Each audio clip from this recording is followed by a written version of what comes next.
Welcome to Martha Runs the World, a podcast with a new take on running, fitness, and all things health-oriented. I'm Martha Hughes, your host, and each week I present a new topic that is of interest to all runners. Hi, and welcome to episode 282 of Martha Runs the World. Thank you so much for joining me. 19 years ago, I woke up one morning, not feeling so good.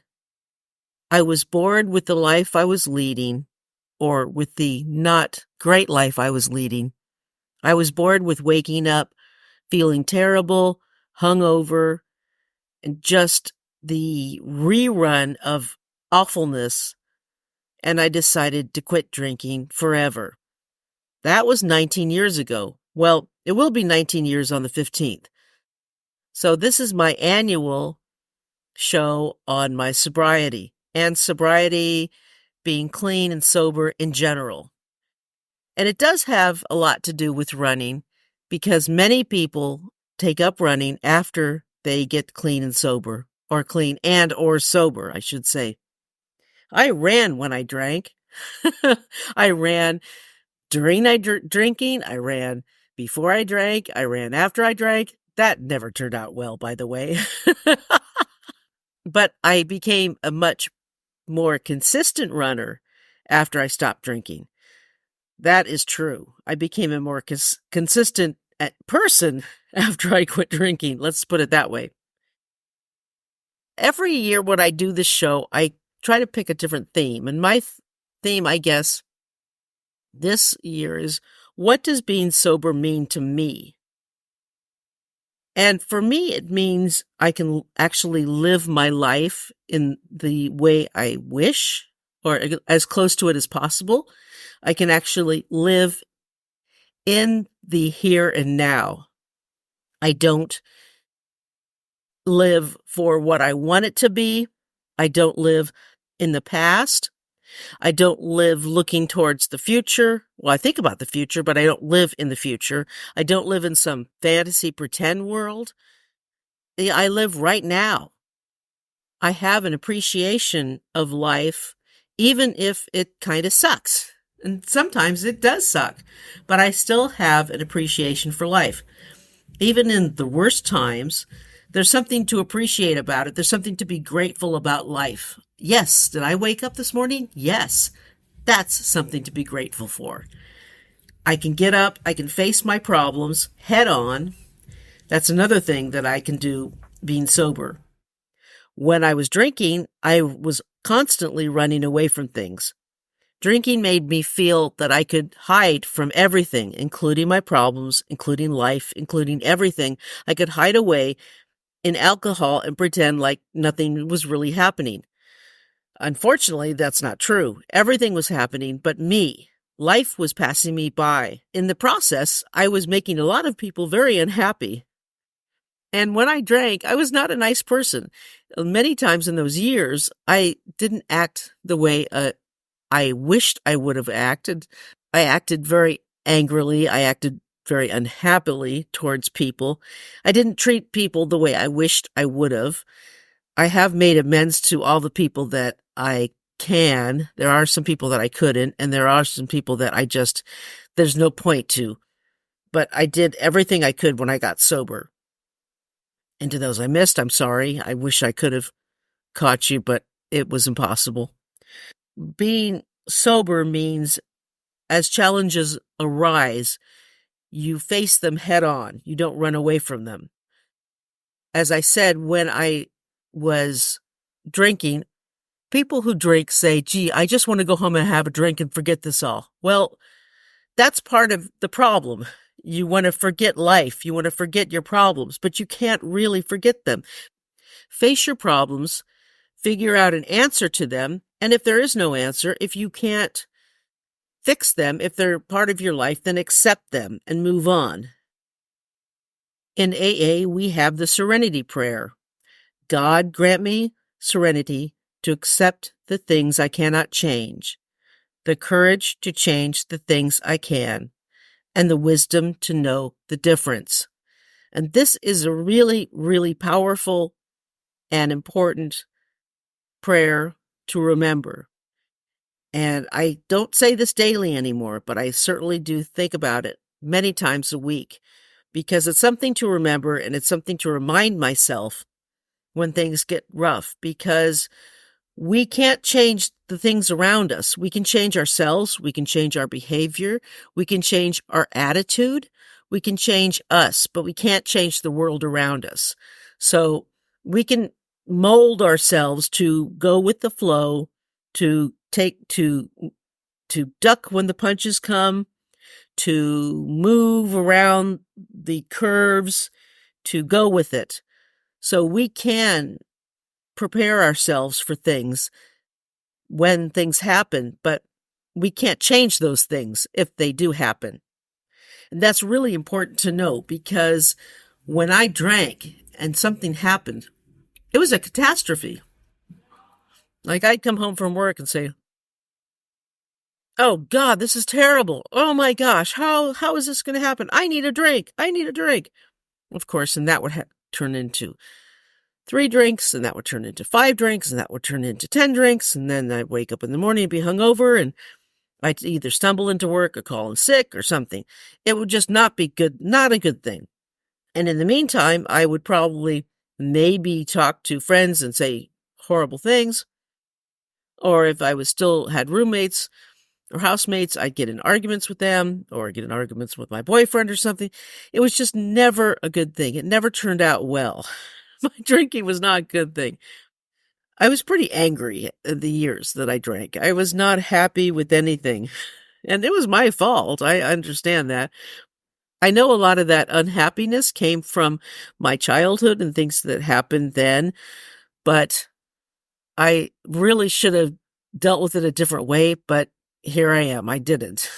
But now I'm dealing with it now. So there you go. And I have been dealing with it these last 19 years and finding alternate, more healthful ways of dealing with it. And I think I've pretty well succeeded. I'm a much happier person. I'm a much more balanced person. I find outlets rather than being angry and horrible to people. One of the things that I have being sober means is that, as I said, accepting challenges as they arise. When something comes up in the apartment, in my life, the apartment needs fixing, or at work, I take care of it right then and there. When I get up in the morning, I make my bed.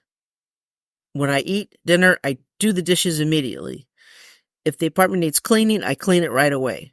If I can. I mean, I work big time hours, so I take time out of my day to clean things. So yeah, it gets done. And so things don't build up and build up and build up until it's so massive that then I'm now overwhelmed and I don't know what to do. That happened when I was drinking because, I'd rather do this than take care of what I need to take care of. Just forget about it. Maybe it'll just get done magically on its own. Of course, that never happens, right? Never happens. Not going to get done on its own. You have to take care of things as they come up. Another thing that never, ever gets taken care of if you are an active alcoholic or addict is planning for the future. Because when you are an alcoholic or an addict, you don't think you have a future. This is the honest to God truth. See, the thing with being addicted to something is that you are addicted because of some horrible experience or experiences or something that happened when you were young. And you have this almost morbid look at life. So you don't have an outlook thinking that, things are going to be great and wonderful and my life is going to be great. And I'm looking forward to having a wonderful long life and things. I can't wait. It's a different outlook. People with healthy family lives who had mothers and fathers who couldn't wait to tell them they loved them, who really worked hard to take care of them, who were amazing with them, who always told them they were proud of them, who were just incredible parents, don't understand how the rest of us feel. They don't get it. I mean, my parents did the best they could. My mother, however, was extremely, extremely judgmental. She was a perfectionist. She wasn't mean, but she was a stage mom. So she wanted me to be something I was not. I fought back. I'm reading this book now by Jeanette McCurdy called I'm Glad My Mom Died. And my mom was not that bad. Her mom was a huge stage mom. And what her mother put her through is just, it was horrendous. I feel very bad for her. Her mother just did horrible things to her. So I'm reading about her life and what her mother put her through trying to get her famous. Well, she did become famous. She was a big star in Nickelodeon. I had never heard of her before this. The things that her mother made her do and things. Her mother had a lot of psychological problems too. She was a hoarder and she did a lot of other things that were very strange. But her mother put her through a lot of things, and her mother actually trained her to be anorexic. Yeah, her mother, her own mother. Now, my mother wasn't that bad, but my mother wanted me to be a classical violinist.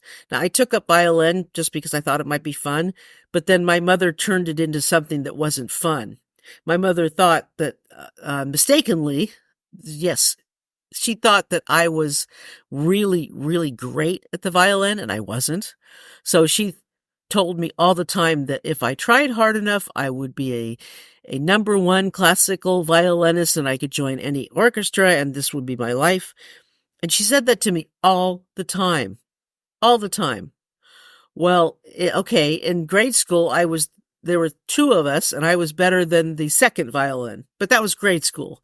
I got to intermediate school and I was second to last. I was made fun of a lot in orchestra in intermediate school. I was not good. And the first violinist there was this jerk named Ernie. I remember him. Oh, he was awful. And he was such an egotist.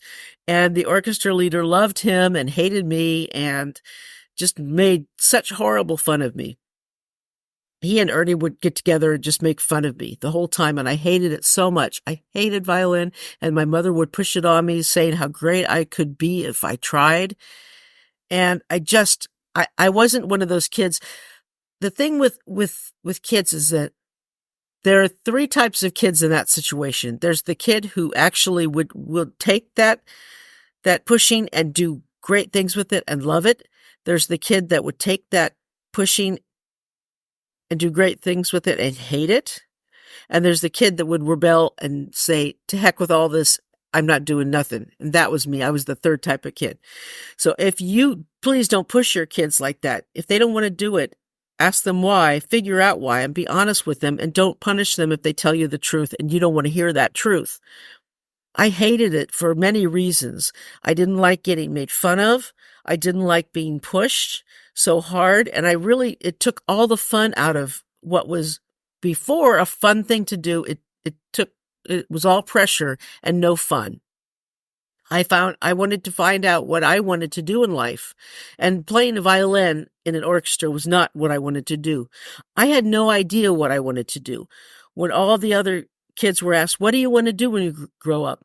I didn't know because my life was chosen by my mom and I didn't want to do that. So I had no idea what I wanted to do in life. As a matter of fact, when I went to college later on, I had no idea what I wanted to do until about 2 years in. I realized that I was a pretty good writer and I went into journalism. But up until that point, I didn't have any idea. Well, I eventually rebelled, but by then the seeds were sown. My mother was never accepting of anything that I did. Everything that I did was not perfect enough. So I was pushed in this thing that everything I did was not good enough. And I think she thought she was helping me by making me work harder, instead of she was making me feel really, really inferior and really bad. That's how it worked for me. So I guess some kids they would have wanted to work harder to be better, but that it was the opposite for me. And later on, after I was a big time alcoholic, and she was dying of cancer. It took her 6 years to die of cancer. She was about, I would say, maybe a year until she passed away. She was sick one day, and I was sitting there with her, and she was lying down, and we had probably our first time that we actually talked honestly about things in our lives. She never was opened up. She wasn't the type to open up to anything. She just didn't do that. And we openly talked about things. I wish we had talked openly about things, but that was not how she was. We talked about many things, and she did say, yeah, she had wished she hadn't done that to me. And we talked about a few other things, but I mean, it was kind of late. I appreciate her saying that, and I appreciate her doing that. But at that point, I had already felt so bad about myself, and I already had such low self-esteem. I was happy she did that, and I was glad we were able to make amends. So that felt pretty good. But that still didn't make me feel better about myself. I wasn't going to say, okay, I feel better about myself. All good. No, no, it was already done. It's taken me a long time, but I have really healthy self-esteem now. It took me a long time into my sobriety to feel really good about myself, to have high self-esteem, to care about myself, to really put myself first, because I never put myself first. I never even thought about myself when I was thinking. It was just because I had never thought I mattered. So I never did anything good enough. So it took me a while. And now it's like, okay, I'm all right. I'm here. So that's a little part of my life. That's the big reason why I drank. Loving oneself is a huge, huge part of being sober. I think that's one of the big reasons why many people drink and do drugs, is that they don't have enough love for oneself. It's super important that we cannot love others until we love ourselves. And this is really, really important to know this. And it's the hardest step, I think, that any person in recovery needs to take. It's the hardest, but it's also one of the first steps, is that we have to realize that we are okay. We're good people. And it's okay that we love ourselves. It's all right that we take care of ourselves. We are worth it. No matter what we've done, no matter what happened to us in the past, it's okay that we take care of ourselves, that we love ourselves, that we can move on, and good things will happen to us because we deserve it. That's really hard. I can't tell you, if you haven't been through this, if you're not recovering addict or recovering alcoholic, you cannot understand how difficult of a step this is. Now, because I am clean and sober, my show is clean and sober as well. I will not have, and I'll talk about ads in a little bit. I want to go through something else first that I've been thinking of. There's a big move in society and in the therapy circles towards using certain illicit drugs as psychiatric aids. It's moving very quickly, too quickly, I think. There's this big gung-ho attitude, and I wish people would take a breath and think first and take a little bit more time, because it's going really fast. It's not like the medical world has ever jumped in, done this way too quickly, used patients as guinea pigs on drugs before, right? Anybody remember MK Ultra? Google it if you don't know what that is. Yeah, that was a scary time in history. Well, let's put it that way. Yeah, I don't know if the lasting effects of what is happening now is going to be negative or positive. I mean, one of the drugs that the therapy world, the psychiatric world, is touting is ketamine. Ketamine in small doses is supposed to help really a lot in therapy. It's also known as a date rape drug, and it's also very addictive. Are we going to have problems overdosing people with ketamine in the future? Are addicts going to start faking symptoms to be able to get ketamine? I asked a therapist friend of mine on Facebook about addiction problems, and he never got back to me. I guess this is something they don't want to face. They don't want questions about. I don't know. I just wanted an honest response back because I worry about this stuff. As someone in recovery, I worry about this a lot. So we'll have to find out about that. It's out of my realm as a running podcast, but I question this as someone in recovery.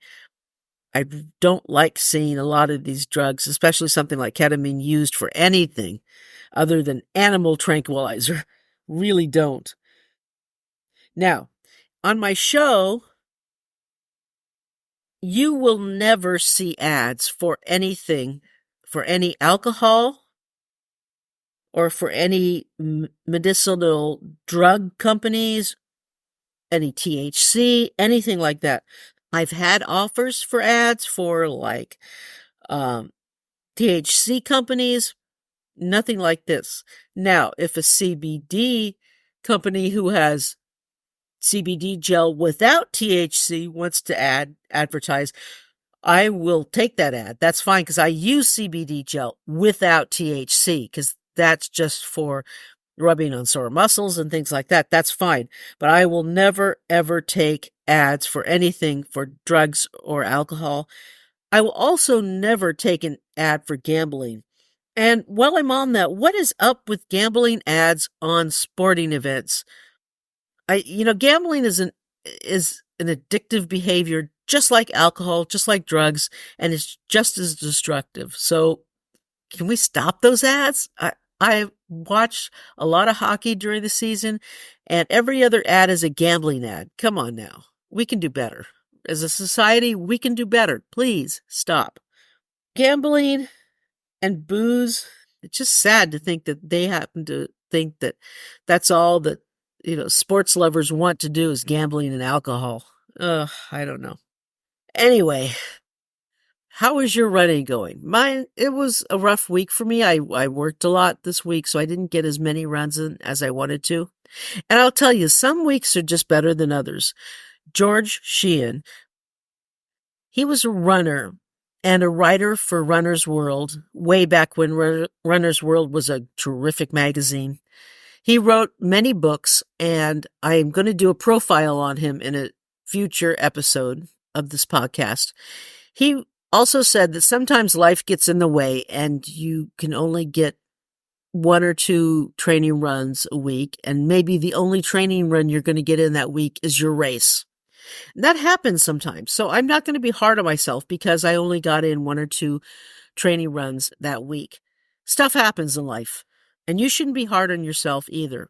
Sometimes it drives me crazy because I'll see these Facebook or these Instagram posts of these guys who say, yes, you can go harder. You can do it all. That whole David Goggins attitude of go hard or go home.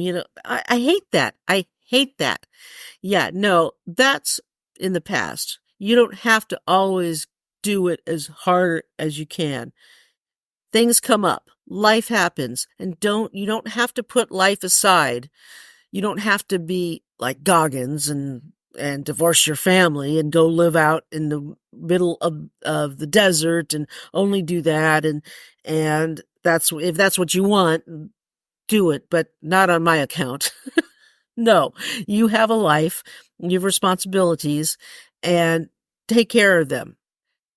And I'll talk about Sheehan in, I think it's going to be my next episode, actually. So stay tuned for that. It's going to be fun. George, it was an amazing person. I'm sorry if you didn't get to read any of his columns when they were out. That's when Runner's World was really, really good. But that was a good magazine. Okay, I've rambled enough, and this show is really about rambling. No. This show was really about sobriety. And if you can handle your beer and have a beer now and then, or a glass of wine now and then, it's not a big deal. Bravo to you. I could not. I was a binge drinker. If I had a beer, I may be able to have 1 beer or 12. I never knew. And then I'd never know what would happen, and no one else would know what would happen. And it was kind of an icky situation. So it's a good thing I stopped. Now, if you also think that your drinking is out of control and you want to stop, but you don't know how, I can help you. If you want to email me, my email is martharunstheworld@gmail.com. I'm going to put a couple of resources on the website at martharunstheworld.com. But please contact me anytime. Just throw me an email and I'll get back to you. I really will. I will help you. I'm here for you. You are not alone. It's a big world out there, but you do have friends. We in recovery stick together. So shoot me an email if you want. All right. So that is today's show, and stay well, stay running, and enjoy the world because life is beautiful. And on that note, let's tie up our shoelaces and go for a run.